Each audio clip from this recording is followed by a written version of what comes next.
Hello, welcome to the Prepper's Bunker Outdoors. Today's video is a brief account of my adventure on Mount Lemmon with my two brothers. Honestly, the first of its kind. I in fact have not spent any time with both of my brothers in over a decade.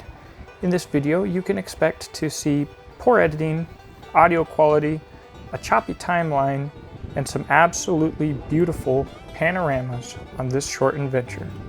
Enjoy.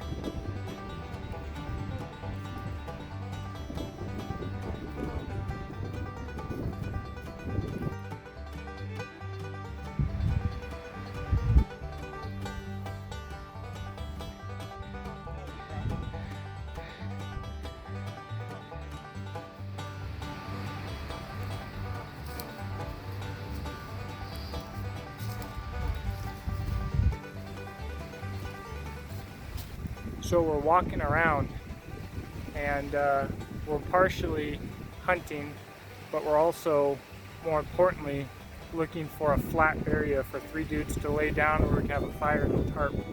And I want to be up here high. I want to be on the mountain. That's gonna make it difficult. We're gonna have quite a bit of searching to do.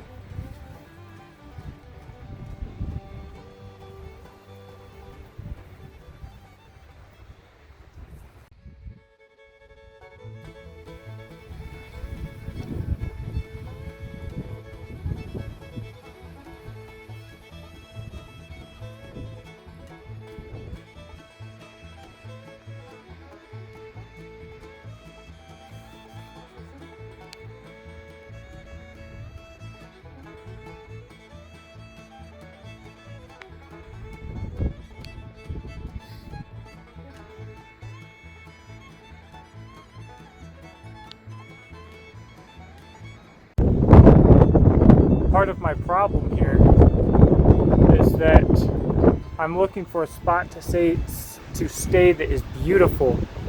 Beautiful is a very silly criteria to try to uphold, but you know, in my mind, I'd like to camp there or there.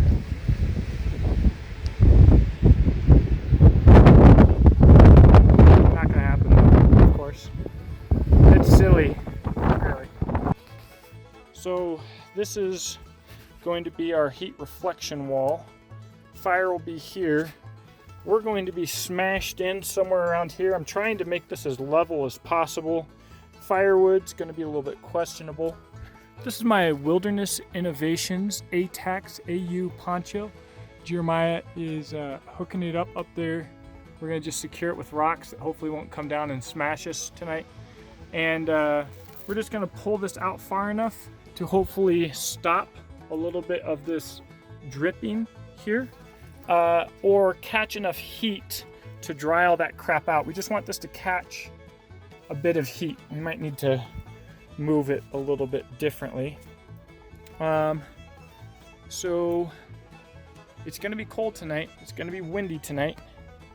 We don't have a lot of firewood yet. We've gotta get this firewood going pretty soon, but the view is amazing.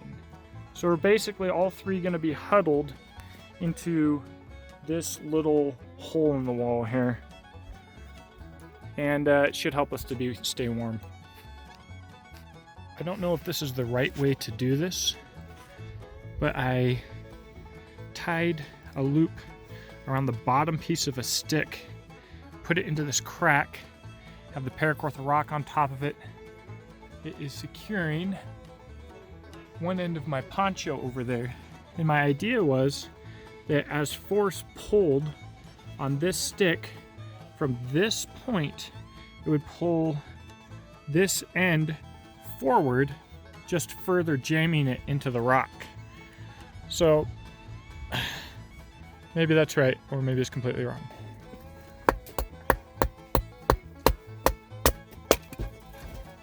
This is some hard stuff.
So as with most channels, I make probably 99% of my fires. I even make fires in my I ain't doing that one.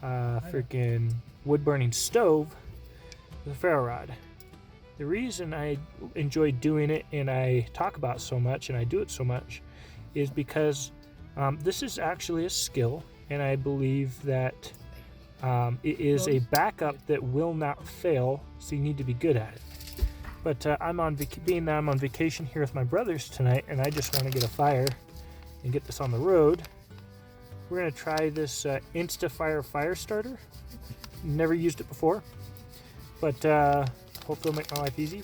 And I'm going to use a thumb drill because while it is prudent to practice with your ferro rod and get good with it, it is foolish to rely on it. A trip like this, some bad weather could come in, we could get a storm, and some really hard rain and have a hard time getting a fire going, and you can break or lose this. Like if I use this really hard in a bad environment, I could use up the rest of that ferro rod quite easily in one sitting. No reason to limit yourself and endanger yourself, but it is a good thing to practice. I keep all of this stuff packed up in my Hidden Woodsman survival kit here, and this thing is just so incredibly versatile that I don't like doing adventures without it, really. So maybe I should read directions. What do you think? Make a pile, catch it on fire, burn stuff. Okay. Thanks, Snoozer. Okay. I think I can handle that. Make a pile. Catch it on fire. Is it gonna explode on fire? No. Alright. Burn stuff is the next step in this her process. Oh, piss, come on. This is Josh, jankety did you pick this stone up? and silly. What? Did you pick this stone up? Yeah? Not just now. Picked up the Husfeld stone. We were freaking looking out. No. Well, there you go. That I think that's going to make our lives really easy. That was really nice, honestly. I don't remember the last adventure I had where I got a fire going and thought, man, that was easy and enjoyable. So, freaking winner, freaking chicken dinner.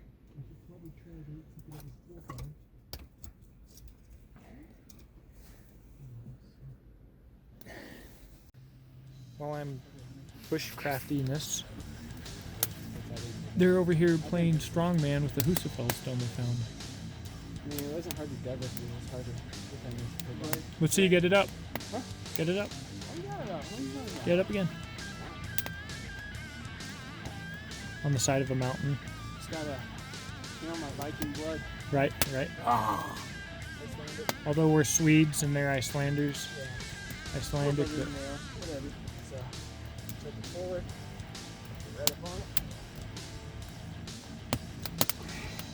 Nice. Alright, so here we are. We're mostly set up. The view is amazing. Down in there with Joshua. Fire's up in there. Jeremiah's down further. Son. Look at that.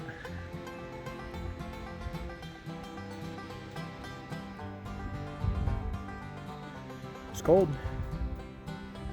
It's about to get a whole lot colder.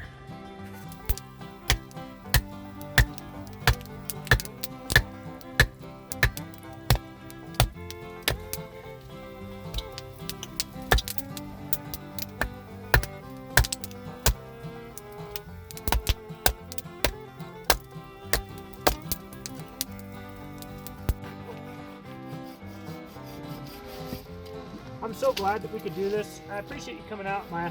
Yeah.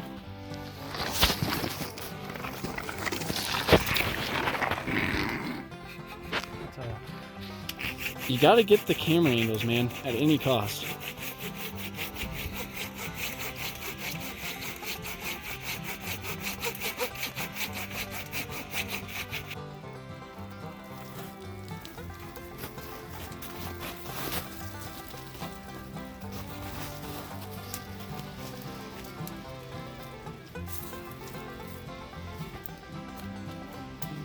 Light on them?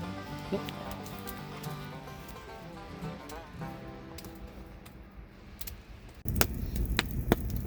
Alright, so we have made it to the night.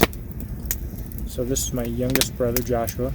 You've seen him on quite a few videos. Oh, yeah. This is my middle brother, Howdy. Jeremiah. And so Joshua is a current Cav Scout.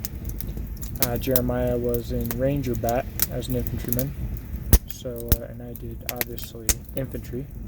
But this is what we got. We are sharing this little nook here. This fire is really, really warm, and it has all of this rock really, really warm as well. So yeah, they've both done a little bit of camping like this before. Is there anything about this camping trip that's different than what you guys have done in the past? Being a little bit more prepared for sure. Yeah. I don't think I've actually had the same mentality as I do now with 3 able bodies all working together, you know, getting the firewood and getting everything prepped, so that's cool. So normally I do this by myself, and because of that, normally I do a lot more work. So it was nice having 3 people out here for sure. I will say that they brought some monstrous packs. Yeah. But we're going to be a little bit wet tonight. I have not figured out how to get this wall here to stop seeping. And so that's kind of wild. But everything outside of here is freezing. And we've got it pretty warm in here. So it's been really cool. I think we're going to freaking rack out. And we have some adventures planned for tomorrow. I think we're going to do some Husafell stone lifting. And maybe some hunting. We're going to cook up some Spam. Tonight we just ate some tuna and sardines. And we'll see what's what. And then tomorrow, as soon as we get done with our camping trip and get back down off the mountain, we are doing family photos. Woo! So, Yay. alright, that's that.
People go all over the time like, oh, it's bull crap, you know, bull crap, man, or whatever like that. Doop.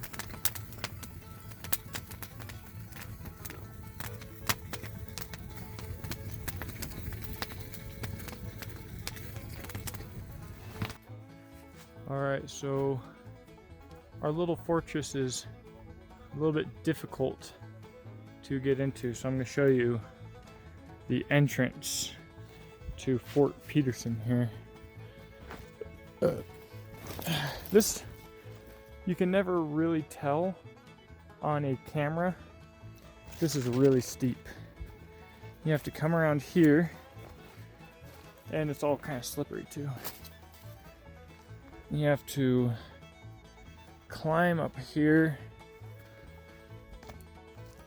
and through here. And squeeze through here. Still steep, still slippery. And voila, there's really no other way to access it. So what I learned really quick last night is that with this little shelter that we've built, it's typically either too cold or too hot. I'm actually using this not as a blanket but as a heat shield.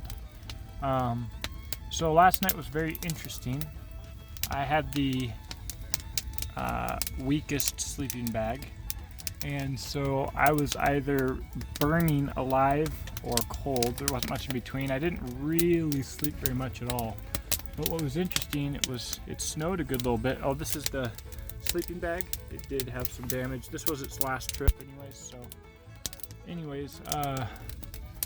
as it was snowing, it would accumulate on the poncho, and then as the poncho warmed, big chunks of the snow would slide off and go straight into the fire. It sounded like a bomb going off, and it woke me up every single time. It was kind of wild.